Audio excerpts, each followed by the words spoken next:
அப்படி என்னடி குறை வச்சிட்டேன் உனக்கு? மொத்தமா சொல்லவா ஒன்னொன்னா சொல்லவா? ஒன்னாவே சொல்லு. ஒரு மனுஷன் ஒரு தடவை 2 தடவை டீ கேட்கலாம். நீங்க எத்தனை தடவை டீ கேக்குறீங்கன்னு உங்களுக்கு தெரியுமா? டீ எது கேட்குறேன்? நீ பேசுற இந்த அழகான பேச்சை புத்துணர்ச்சியோட கேட்கன்றதுக்காக டீ கேட்குறேன்.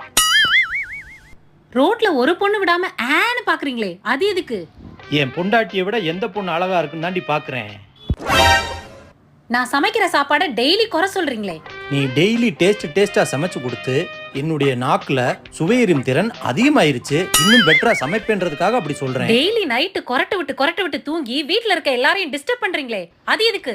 உன்னைய கல்யாணம் பண்ணதுக்கு அப்புறம் தான் நிம்மதியா தூங்குறேன்னு அர்த்தம். அது கூடவா உனக்கு புரியல? என்னைக்காவது ஒரு சர்ப்ரைஸா கிஃப்ட் கொடுத்திருக்கீங்களா? உன் ஃபியூச்சருக்காக எந்த பணத்தையும் வேஸ்டா செலவழிச்சிட கூடாதுன்றதுக்காக சேமிச்சு வச்சுக்கிட்டு இருக்கேன். அதை கூட தப்பா புரிஞ்சுக்கிட்டு இருக்க. இப்ப சொல்லு, வேற எதுவும் குறை இருக்கா? எந்த குறை சொன்னாலும் தான் அதுக்கு ஒரு சாக்கு சொல்லிருவீங்களே. நான் எங்க அம்மா வீட்ல இருந்ததை விட உங்ககிட்ட தான் சாமி சந்தோஷம்.